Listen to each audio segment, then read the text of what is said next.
before I start, Paul Pelosi, the only guy that knows how I felt, all right?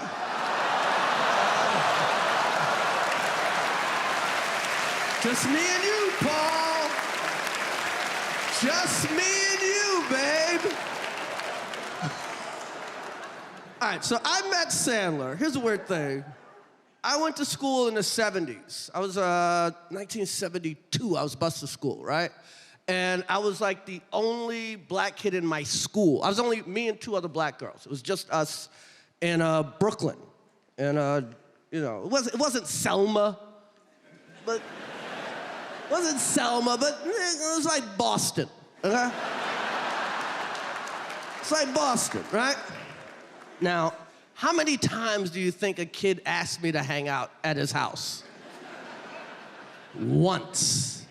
Once in like 16 years. David Moskowitz.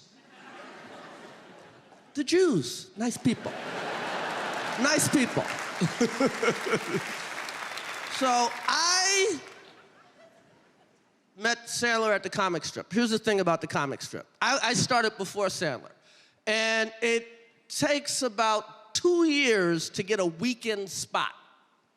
You know? So I used to like, you know, stack chairs and mop floors and I'd do my little spots and at very late.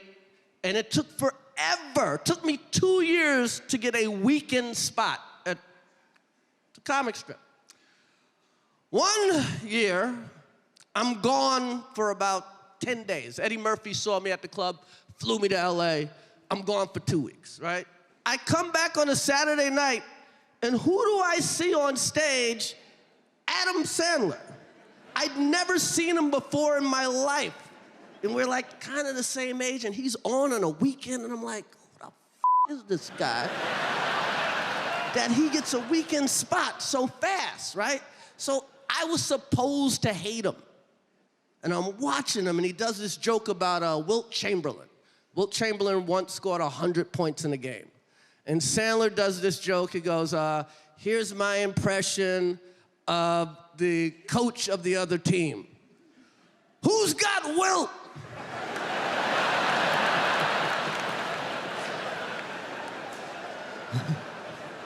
So I'm watching, it's like the funniest joke in the world. I'm laughing so hard. And I was like, God damn it, this guy's good. And right away, all that jealousy and hate and whatever, it just like washed away. It was just like, okay. And he comes off stage, we meet, this first time we met, then he watches my set, and I did okay. And then the greatest thing in the world, to the guy who no one wanted to play with, Adam goes, hey, we're going over to my dorm, you wanna hang? And he's been letting me hang ever since. And I love the guy, because he, you know, Jews, you gotta love it. You gotta love it. That's my guy. He's been my guy. I've known this guy for 30 years. And, you know, your kids are here. The Oscars are, you know, they're assholes. And if they don't want to give my man his props, we will tonight. Ladies and gentlemen, one of the greatest of all time, Mr. Adam Sandler.